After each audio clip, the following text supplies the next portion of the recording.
Bloomberg Audio Studios. Podcasts, radio, news. You're listening to the Bloomberg Balance of Power podcast. Catch us live weekdays at noon and 5 p.m. Eastern on Apple CarPlay and Android Auto with the Bloomberg Business app. Listen on demand wherever you get your podcasts or watch us live on YouTube.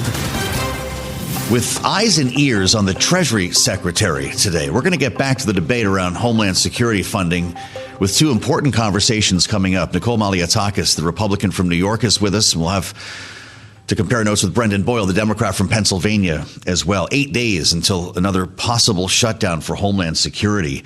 The issue of affordability, though, and the future of the Fed were on the table today before the Senate Banking Committee, where Scott Bessent spent a second day of testimony. It was House side yesterday, FinServ today, to banking, where Senator Elizabeth Warren was looking forward to spending some time with the secretary. She had already telegraphed her questioning and went after Mr. Bessent on the issue of affordability, which the president has called a Democrat hoax. She asked him about that rhetoric. Listen. Senator, it may be a bit nuanced for you, but what President Trump is referring to is the media saying that the affordability crisis was generated by this administration when it was you and President Biden who destroyed the buying power of the American people. So there is an affordability crisis, and you were front and center in it. So let me make sure that I understand. Donald Trump is not saying that affordability, what's happening to families right now, is a hoax? He is saying that trying to lay the blame at this administration rather than the Biden-Warren economy is a hoax. A hoax. He used the word on the microphone and said it would be up to the president if he wants his nominee for chair of the Federal Reserve to not lower interest rates to his liking. Imagine suing Kevin Warsh. We'll have much more to talk about here with Tyler Kendall, who's actually been in the room and on Capitol Hill for the balance of testimony outside room 538 in the Dirksen Senate office building. Tyler, I know you've been talking to members of the panel, including Tom Tillis, on their way in and out of questioning. How's it been going there? Yeah, hey, Joe. I mean, you mentioned there one of the highlight moments of this hearing was when Senator Elizabeth Warren, the ranking member on this banking committee, pressed the Treasury Secretary about whether or not a potential confirmed Fed chair, Kevin Warsh, would be protected from criminal prosecution if he didn't lower rates. And he said that that would be up to the president, because really the issue of the future Fed chair is dominating the conversation here in front of the Senate Banking Committee, because this is the committee considered to be the gatekeeper when it comes to that nomination. It has to go through Senate banking first before it can advance to the full floor. And you mentioned Tom Tillis because he is that swing vote on the committee. Republicans have a 13-11 majority, and he is threatening to block that nomination until the legal matter against Jerome Powell is ultimately resolved. I asked him if he had any update when it comes to his opposition here. He says that he doesn't. As of now, it still remains the same. He needs to see that legal matter to be resolved in order to get his vote. I also asked him if he's been in touch with the administration. He says that he hasn't when it comes to this very point. He also said that he's not sure when a potential confirmation hearing date would even be set, because, Joe, that's going to be absolutely critical as we wait to see what this potential timeline could be, considering that Jerome Powell's term is up as chair in May of 2026. I will leave you with that. I've spent a lot of time with some other Republicans on this committee. We're starting to see a theme emerge. While they haven't gone as far as Tom Tillis, a lot of them are saying that they do not think that Powell conducted anything criminal during his testimony to this committee last year that is currently the subject of the Department of Justice's investigation. It's an awfully active environment you're in there in the corridor at Dirksen, Tyler, so we won't take too much of your time here. Do we have any sense of when a Kevin Warsh confirmation hearing might be scheduled? Joe, at this point, I've asked a few different senators what that mechanism, what that procedure is going to look like, considering that we have this threat from Senator Tom Tillis hanging over it. And at this point, we haven't gotten any confirmation on what that would look like. But we know that we're up against a timeline here, May of 2026. That is when Jerome Powell's term is going to be up. And this is raising questions. We've done a few deep dives on the terminal looking into this about what would happen if a pick isn't yet confirmed. So a lot of different factors that are swirling here, though they all tell me, Joe, that they want to see this done quickly. They want to get the president's pick in, because while Kevin Warsh does have pretty broad support among Republicans, it is rather questions about whether or not they support the investigation into Powell that is starting to become a fissure here for the nomination. Well, this has been a fascinating exercise today. Tyler, thank you so much. Tyler Kendall with us from the Senate Banking Committee hearing room just down the street from our bureau here in Washington. Must be lunchtime. Everybody's everywhere in the corridor today. But thank you, Tyler. As we turn our attention to the big debate in the building, which is not so much about Kevin Warsh right now, but funding for the Department of Homeland Security. We just went through all of this. The government was just reopened. And now, of course, we're looking at the potential for another partial shutdown just with respect to this agency coming at the end of next week, 8 days away, which brings us to the list of demands that we have here. This is the letter from Chuck Schumer and Hakeem Jeffries that went to Republican leaders in the House and the Senate. We're going to walk through these demands, having heard from President Trump in his interview yesterday with NBC News, talking about a softer approach, maybe a different posture in cities like Minneapolis when it comes to ICE. Listen. I learned that maybe we can use a little bit of a softer touch. Well, look, I'm not happy with the two incidents. It's not, it's both of them, not one or the other. He was not an angel, and she was not an angel. You look at some tapes from back, but still, I'm not happy with what happened there. Nobody can be happy, and ICE wasn't happy either. But I'm going to always be with our great people of law enforcement. Which brings us to the gentlelady from Staten Island. And I'll remind everybody that we have been talking with Congresswoman Maliotakis about the issue of immigration specific to border enforcement for years now. And now we're getting to this place in time where it's very interesting to hear from members of both sides of the aisle when it comes to enforcement in cities like Minneapolis. She's representing, of course, New York's 11th District. Congresswoman, it's great to have you back on Bloomberg. Good to see you. Good to be with you. Thank you. So let's go through a couple of these things. We'll run through this list of demands. How do you interpret the president's remarks? Because it hasn't necessarily signaled a change in policy. Is it a change in approach on any level for you? Look, I think the president, the administration recognizes that the tactics that ICE was using have not been popular, regardless of where you sit on the spectrum. I think people who wanted to see strong border enforcement, we achieved that, right? There's no more border crossings. People are not being released in the country. Mm-hmm. The border has been secured. Municipalities like mine, who had migrant gangs and drug traffickers and criminals wreaking havoc, that has been cleaned up. Those individuals are being deported. But I think when they see the aggression of ICE, there is a concern there. And now ICE has really no choice but to go in the municipalities and fine these perpetrators. Yeah. Why? Because these local municipalities are not cooperating. New York City's not cooperating. Minneapolis is not cooperating. We used to be able to have ICE in Rikers Island, and they would take the criminals directly from there upon release from jail and go into federal custody. Bill de Blasio, unfortunately, changed that. This mayor wants to continue having that policy of no cooperation.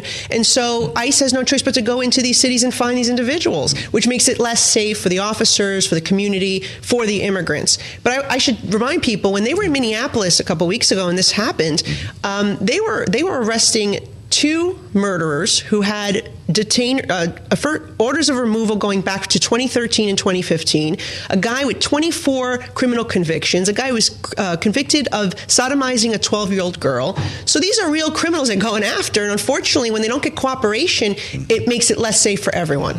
So what do you think of the contours of this debate? We've been spending time this week with a number of Republican senators, John Cornyn, Ted Cruz, Ted Budd, largely opposed to what Democrats are offering, specifically when it comes to demasking. That seems to be a real flashpoint here. And I know that there are worries about officers being targeted, being doxxed and so forth. But when you look at this list, this is a lot more lengthy and a lot more detailed than I think a lot of Republicans saw coming. We've been dealing with kind of four buckets: masks, body cams, warrants, and training. This goes a lot further. When we talk about targeted enforcement, DHS cannot enter a private property without a judicial warrant. No masks, require ID, protect sensitive locations, stop racial profiling, uphold use of force standards. Are these controversial, or could they end up in a piece of legislation? I think a lot of them actually will hinder their ability to do their job, which is to actually get these individuals. Aside from the body cameras, I know a lot of Republicans are against them. I do support it, and I support it. Why? Because it tells the whole story. And we have them in NYPD, and I was a skeptic of them in the very beginning when this became a law on the state level, and I was a state legislator at the time.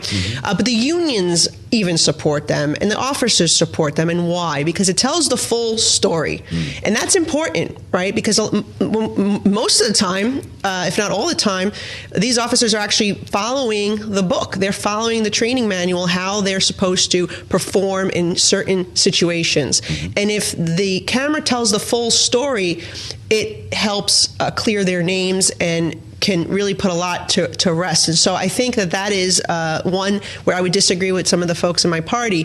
But some of the others, a judicial warrant is an issue simply because the time it's going to take to get a court order is going to be really hindering the operations. I mean, if you have a murderer, that you're trying to get, or any type of convicted criminal who should not be in this country, to have to go to court and get a warrant and do all these things, I think could be a real complication and hinder the operations. The masks, if these municipalities cooperated, we wouldn't have these raids where the agitators are disrupting, and that could be avoided if there was just some more cooperation with these sanctuary cities. So I think there's going to be some type of compromise. There needs to be, because you need those 60 votes in the Senate, and there's going to have to be a little bit of a give and take. And I think that there's some common ground, maybe not necessarily with the enforcement, some stuff with the enforcement, but I would say, what about just regular immigration policy? I've been pushing the administration to approve the backlog of renewals for work authorization. This is a big issue, not just in my district, across the country. Employers who rely on these people for employees, they're filling an economic need, they're contributing to our society, they don't have any criminal history, they're paying taxes, they're losing their status because of the lag in the time that it's taking to approve these work authorization renewals. They lose their job as a result, and the employer loses a good worker. So if we can just make some progress in some of that stuff, it shows compassion from the administration, it helps our economy, and it helps these people who are here trying to find a better life. This is a big deal for our audience as an issue. Do you think we can avoid a shutdown next Friday? Does there need to be another CR before we move on to some other issues? So there won't be a shutdown. It's just the Homeland Security funding. Look, I hope not. I mean, I hope the Democrats recognize here that when they mess with the Department of Homeland Security, it's not just ICE. In fact, ICE has the resources that's kind of the irony of this, isn't it? Yeah, ICE has the resources. You're shutting down the TSA, airport screening, and flight security. You're shutting down counterterrorism, cybersecurity programs, and Coast Guard. These are important operations that need, don't mess with our Homeland Security, and especially these legislative leaders. They're from New York. Schumer and Jeffries should know better than to try to play politics with Homeland Security. So I do hope that there's some compromise here. We get to a resolution so there won't be a lapse in funding for all those other critical agencies under Department of Homeland Security. FEMA is in that group as That's well. Right, FEMA. I was shocked to see 17 people have died in New York from freezing cold weather, and this has been one heck of a winter. Congresswoman, another cold front is coming this weekend, though. Is Mayor Mamdani on top of this? Look, I hope he's, it seems like he's doing some on-the-job training. I hope he's paying attention to how this first storm went. What happened there, that change in policy to not remove people who are homeless from the streets in these frigid weathers was obviously a deadly mistake. Mayors in the past have always proactively sought shelter for those individuals, and there's no reason why we shouldn't be able to do that. Remember, we had all these migrants in luxury hotel rooms at taxpayer expense. There's no reason why you can't help these individuals, and a lot of them are mentally ill. They don't know. They can't make a decision for themselves in some cases to seek shelter. And so I think the mayor made a big mistake there, and not to mention the disaster that we're seeing in terms of garbage piling up all over the streets of New York City. That's not common. That's not common. Maybe some of his advocates are saying, well, it's a snowstorm, that's what happens. No. He needs to put resources back into the basic services that people deserve. He's cutting overtime for our public safety officers. He's not putting the resources necessary to get the streets cleaned in a timely manner. And I think, I hope he's learning from this and adjusting as we go along. Well, in our remaining moment here, I had to note that he has now endorsed Kathy Hochul's reelection campaign with Adrienne Adams. What does Bruce Blakeman need to do to be the first Republican in about 2 decades to win that seat? I think Bruce needs to remind everyone the radical positions that these two individuals have taken. Not only did they support the bail law that was disastrous and led to crime skyrocketing, but Adrienne Adams in particular, I mean, she voted for, she was a co-sponsor of non-citizen voting, which is a law that we went to court and we stopped from taking effect, thankfully. But she also voted to defund the NYPD by $1 billion, tie the hands of our NYPD officers, voted to increase the property tax levy year after year. So I would say that these are radical positions that are hurting the cost of living and making it much less affordable in New York City to live, particularly for our middle class. And they've made us less safe. Now, we've seen some crime come down. It's a result of President Trump. People need to recognize that he's deported criminals. He's put pressure on these municipalities. That's why New York City is safer today than it was just a little over a year ago. I know your new congressional map is due tomorrow. Come back and talk to us next time about what's going to happen with your district. We're appealing the decision. Yeah. We hope to keep our map as is, because this is a grab by the Democrats to try to take the only Republican voice in New York City. It's not the first time for you either. Nicole Maliotakis from New York, live on Bloomberg. Stay with us on Balance of Power. We'll have much more coming up after this. You're listening to the Bloomberg Balance of Power podcast. Catch us live weekdays at noon and 5 p.m. Eastern on Apple CarPlay and Android Auto with the Bloomberg Business app. You can also listen live on Amazon Alexa from our flagship New York station. Just say, Alexa, play Bloomberg 1130. Thanks for being with us on the Thursday edition. Live from Washington, I'm Joe Mathieu with our eyes on the White House here on Bloomberg TV and on Wall Street with another doozy of a session. It's been difficult so far. The S&P 500 now down another 1% today, losing about 68 points. And we're watching Bitcoin tumble further. It just now broke through 66,000 on the way down. We have a 65 handle on Bitcoin for the first time in a long time. It is down 10%, more than $7,000 to $65,500 for one Bitcoin. This is a cascade of selling that continues following earnings from Google, Alphabet. Also lower today, we should mention. Google is down about 2%. Seeing a bid in some stocks, but this has been a difficult session. The NASDAQ down 267 points, a little more than 1%. Big questions about what takes place a week from tomorrow with regard to the Department of Homeland Security, as we just illuminated in our conversation with Nicole Maliotakis. Is 8 days enough to strike a deal on ICE restrictions? With new restrictions, new proposals, demands, you might say, put forth by Chuck Schumer and Hakeem Jeffries that we will run through in a moment with Democrat Brendan Boyle of Pennsylvania, the top Democrat on the Budget Committee, whose district attorney in Philadelphia, Larry Krasner, had some pretty tough remarks about ICE in Minneapolis and other cities around the country. Listen.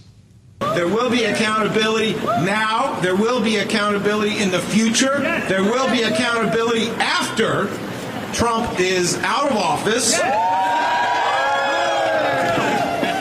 If we have to hunt you down the way they hunted down Nazis for decades, we will find your identities. We will find you. We will achieve justice, and we will do so under the Constitution and the laws of the United States. Democratic Congressman Brendan Boyle of Pennsylvania's 2nd District ranking member of the House Budget Committee is with us now live on Bloomberg TV and radio. Congressman, thanks for your patience, and it's great to have you back on Balance of Power. Let's start with the rhetoric. Do you worry that Democrats will be tied to rhetoric like this when we hear abolish ICE equated with defund the police? Senator Ted Cruz was on the program last evening decrying Democrats' use of the term Nazi in that case.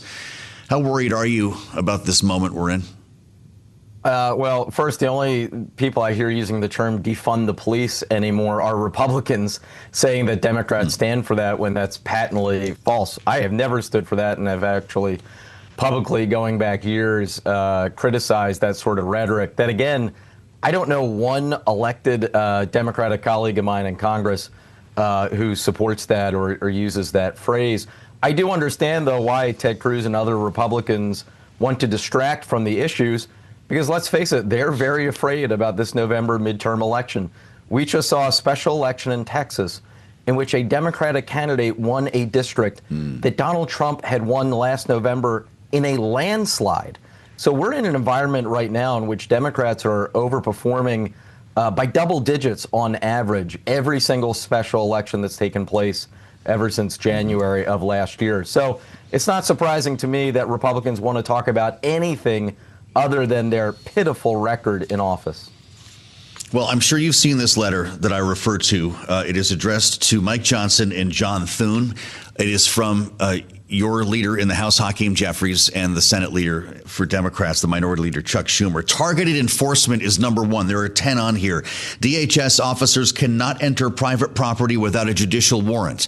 This is something Republicans have pushed back hard on, suggesting it would simply take too long for an enforcement action to come together. Number two, Congressman, has been extremely controversial, which is curious to some, and that's demasking. No masks allowed. Prohibit ICE and immigration enforcement agents from wearing face coverings. John Cornyn, 2 days ago on Bloomberg, called that an insult to the agents. Is this going to be the sticking point on a deal? Well, I have to say I'm very confused by that, although I understand why John Cornyn wants to pretend to be more conservative than he is at the moment, facing a very difficult Republican primary for re-election. I represent a lot of Philadelphia police officers, live in a neighborhood that actually has a lot of Philly police. The officers here in Philadelphia, and indeed every community in the country, they don't wear masks. They're public people. They're professionals. They wear uniforms. They have their names in the right by their chests. Their faces are visible.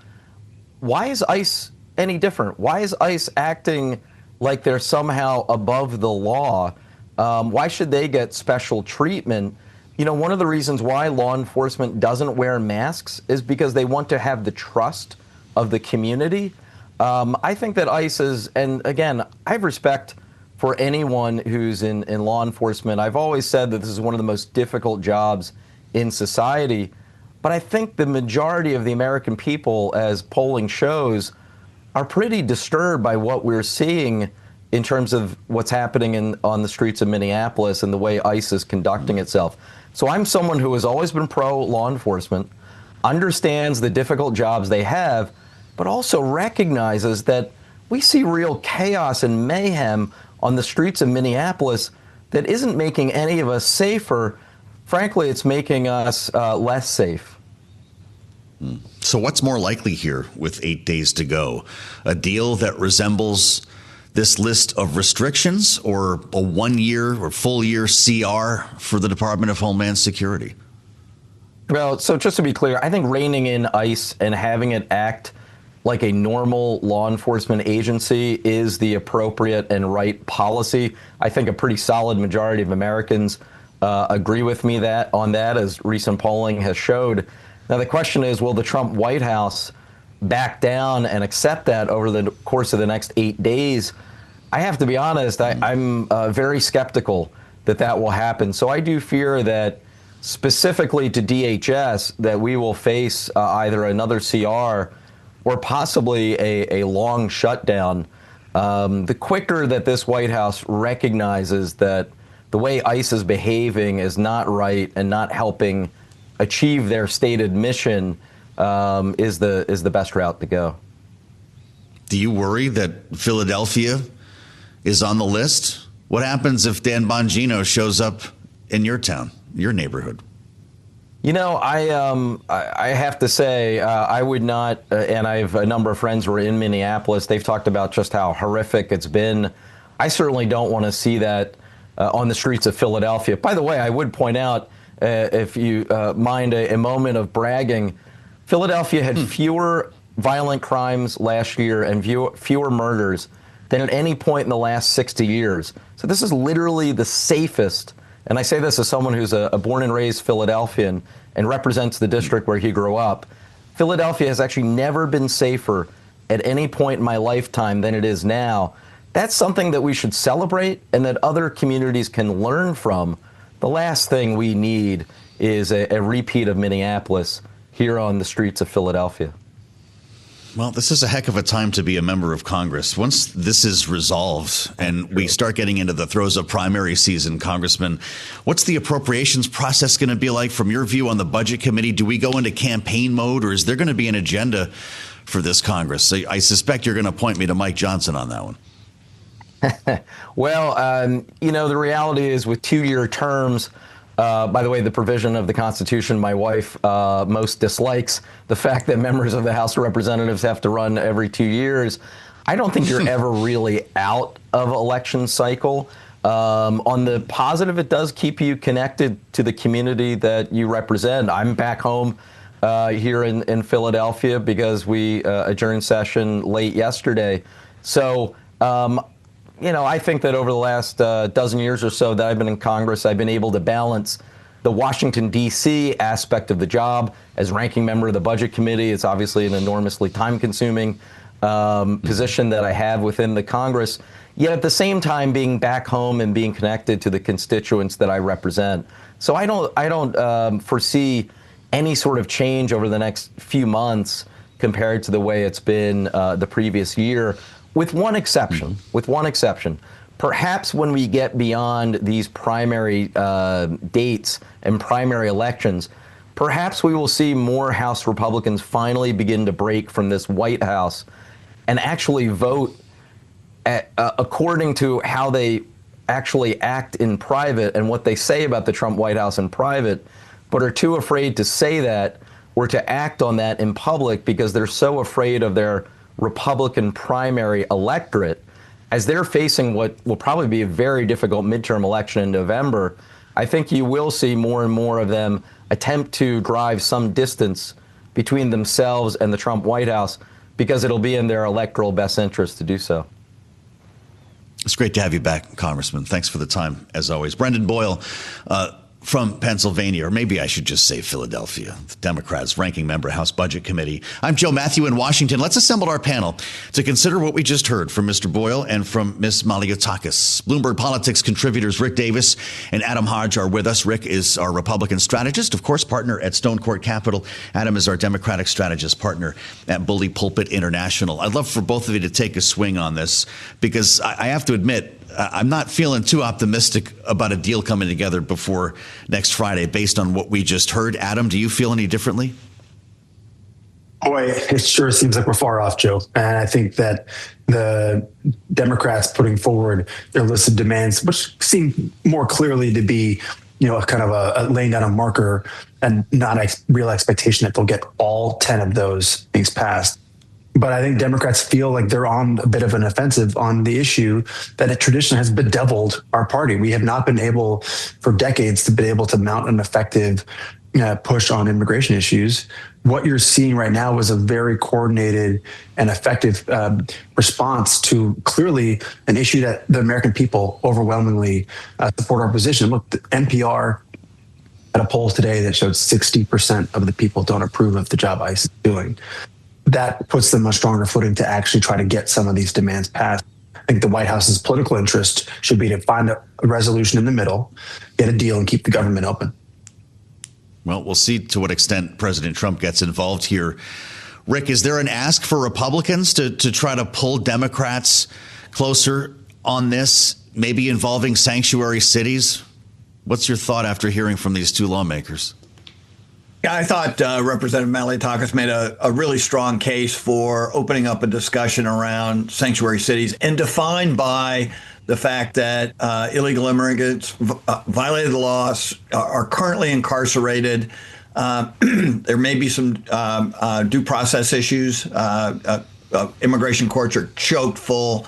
And so what do you do with them, right? And right now, there's not an easy way for the immigration officers to pick them up and either deport them or put them in some kind of immigration incarceration. So the reality is that is a problem. I mean, it's not that they give sanctuary to people. These are the violators of our laws who have been picked up by cities, not by ICE, not by border security, Border Patrol. And so I think there's a deal to be cut there. I just can't imagine a scenario where the American public thinks it's a bad idea to remove immigrants who have violated our laws. So let's see if that deal really can be interesting. made. Well, we're going to find out, and something tells me we might be talking about this a week from today on the threshold of another deadline. Rick Davis and Adam Hodge, thank you so much for spending another hour with us here on Balance of Power. I'm Joe Mathieu in Washington. We'll get the advice of Patrick McHenry, former Speaker Pro Tem's, on his way in next, only on Bloomberg. Stay with us on Balance of Power. We'll have much more coming up after this.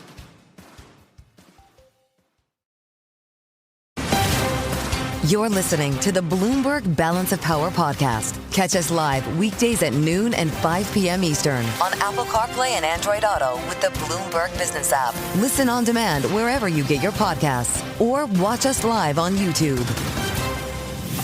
You know, if you want somebody to give you bad news, it may as well be Charlie Pellet, the voice of the New York subway. We'll take Nora Melinda as well, because we're trying to plumb the depths of this market here and figure out exactly what's going on and maybe if there's going to be a floor in place when it comes to Bitcoin. We're still talking about software. How's there anything left to sell when it comes to software? Microsoft is about to sink below $400. Nora Melinda, I'm looking at Salesforce. That gave up $200 a long time ago. It's down 5%. Microsoft down 3%. Everybody thinks that we're going to vibe code our way around all these companies in the future. But this is much bigger than software, isn't it? Well, it's definitely bigger than software. We're really seeing it spreading across the broader tech sector. We did get earnings out of Alphabet, which people really parsing, but a lot of the focus there, people are really concerned about too much spending on artificial intelligence. We did see a positive report out of the company, stellar numbers, but people are still concerned as to whether or not these massive investments into artificial intelligence are actually going to pay off. And this is a long journey that we're going to have to sit on to actually see this come to fruition and seeing things physically in place. But for right now, it's really just a bet on the future, Joe. And a lot of investors are concerned about that. Well, it's something, though, if we're all upset because Google and the rest are going to spend too much on AI, then how come NVIDIA is lower? Isn't that where all the money's going? Well, NVIDIA is definitely taking it to the chin today as well. I mean, take a look at the Mag 7 stocks. I'm looking at an index right now on the terminal, down by about 1.5% on the day. So you're really seeing widespread fears across the board. We've also been talking about memory shortage concerns. We've been looking at Qualcomm shares also lower. So a lot of these mega cap names are really taking it to the chin as people start to figure out whether or not they should be rotating into other sectors now. Yeah, right. Yeah, the storage stocks have been struggling this week as well. I will note Broadcom is moving higher, which of course is going to be getting money from Alphabet to make TPUs. Let's talk about crypto, though, Nora. This is a big part of the story today, and we're going to spend some time with Patrick McHenry in just a moment, who's very sensitive to changes in the crypto market here. I mean, 65, we're going to 65 handle on Bitcoin. Does that mean the chart's broken, so we're kind of beyond technical support? What happens from here? Well, I've been keeping an eye on Bitcoin all day, and we're just continuing to see it fall and fall and fall, really tumbling here. And we are seeing that this is hitting its third straight day of declines, of course, dropping below that key $70,000 level, now hanging around $70,000 or $65,000. So we did see that the coin actually lost nearly half of its value since the record it hit just 4 months ago. So clearly we are seeing retail investors and those who are really just interested in the more speculative space really reconfiguring what they think about how much of an investment they should be putting into this coin.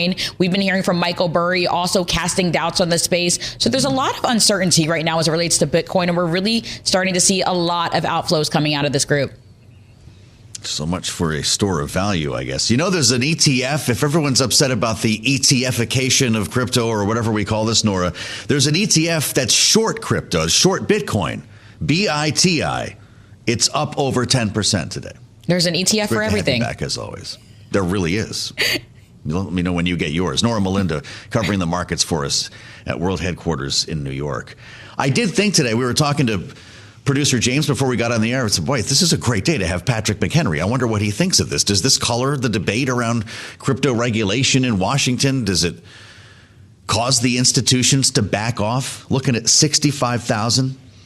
It was a big deal, of course, when we first reached 65,000, but this is a far cry from 120,000 plus. He's a Bloomberg Politics contributor, of course, former Speaker Pro Tem, used to run the Financial Services Committee. They had some fun with Scott Bessent yesterday. It's good to see you back. That was lively yesterday. No doubt. I can only imagine as a chair, what do you think when all the other members show up like this for a fight, including the witness? It's tough to be the referee. Yeah, no thanks. A fight like that. It's tough to be in this market right now. I'm looking at the numbers while we talk. Down $7,000 per coin, about 10%. Yeah. We're plumbing the depths, as we say. How concerned are you about the halo effect just vanishing over crypto? Well, look, this is a 4-year cycle that crypto is traditionally been on. Mm-hmm. And we've seen these retreats and advances. The last time we went through this, where you had this major fallout, nothing broke of substance. And it was around FTX, which was the breaking point. And then there's all the fraud around that and the prison sentences. But what remained was were the key assets here. Mm-hmm. And what came into the space were the true builders that are doing something with crypto and the crypto rails and enabling real work on those technological innovations. Mm. We're going to likewise see that here. AI has been the darling, and crypto's been taking second place, and that's not the normal space for crypto. Mm. But what this does highlight, with this major reset in crypto coin prices, is the need for market clarity, need for clear rules of the road here in the United States, which has stalled on Capitol Hill. Yeah. So does this hasten legislation around market structure because this market's telling us it needs it? Or are there more Brad Shermans who say this is fraught with risk and the currency of criminals? Someone like him is unconvincible. Okay. And so he'll still fight that fight regardless of what happens here. But by and large, what you see on Capitol Hill is a bipartisan consensus. Right? I mean, that's the significant thing that we've seen this Congress post-election is you have Republicans and Democrats working together on crypto legislation. Mm-hmm. It's almost all the Republicans, and then about 1/3 to 40% of Democratic senators and House members are supportive of crypto. The House bill was passed last year, the Clarity Act. Yes. It's taken the Senate a long time to actually get to a markup, and the House Ag Committee passed a bill last week on providing clarity around CFT regulation of what are decentralized commodities. Number one. And number two, the banking space, which is really where you need the work done. They stalled out over the issue of yield on stable coins, which the banks are fighting to regain policy space that they lost in the Genius Act, which enabled a federal regulatory regime around stable coins. So that's held up around really one big issue that is extraneous to market structure, the market structure bill. Yeah. When you see a market reset like this, it is urging Congress on to provide clear rules of the road so you don't have all knock-on effects when you have a market shakeout like this. Really interesting.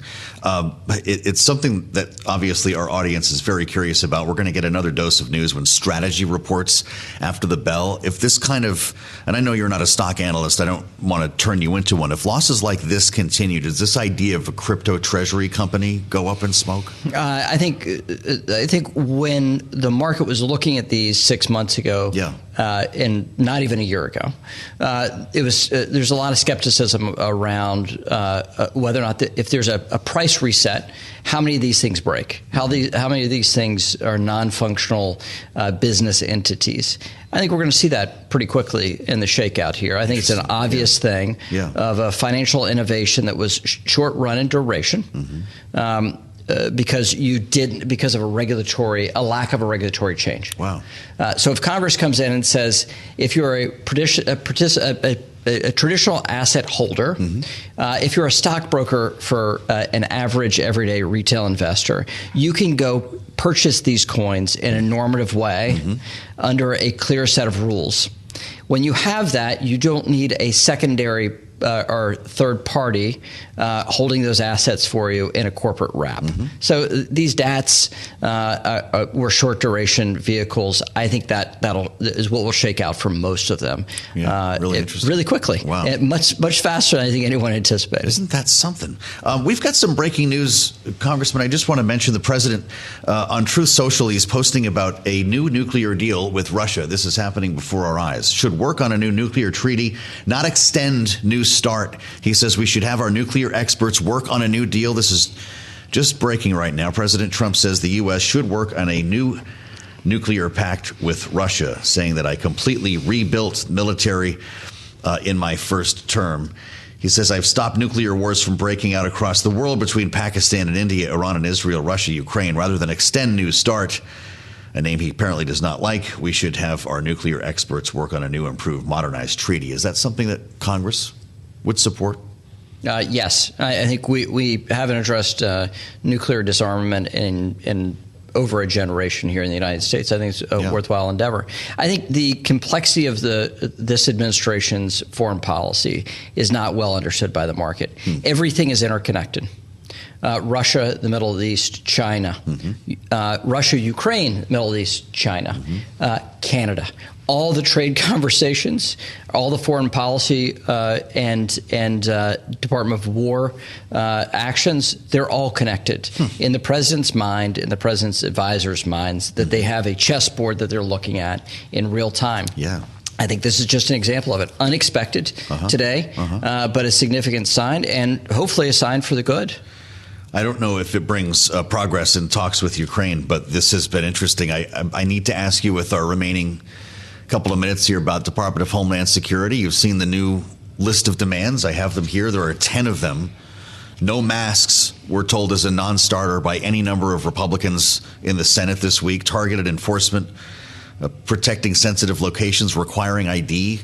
Could these end up in legislation, or are you and I talking on the verge of another deadline next week? We're talking on the verge of a tight deadline that is likely to fail. With a 2-week deadline, my original thought about this short-term funding mechanism is they already had a deal.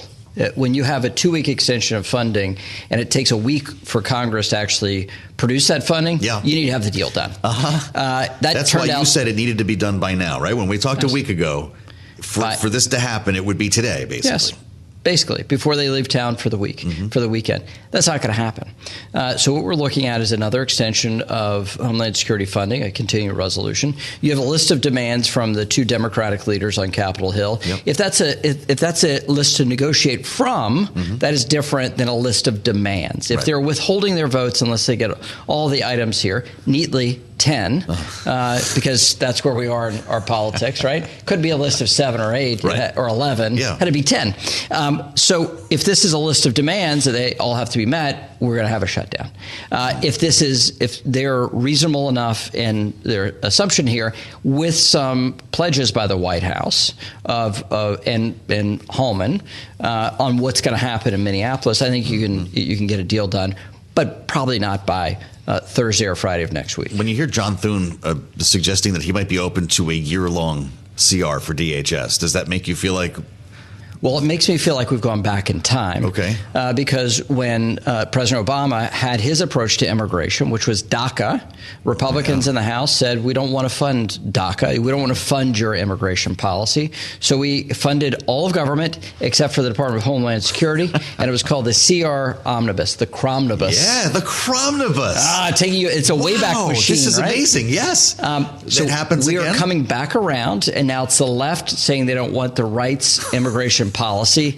And nothing is new again. So this replays. My favorite quote about our politics and popular culture from how I was growing up was, same as it ever was. Right?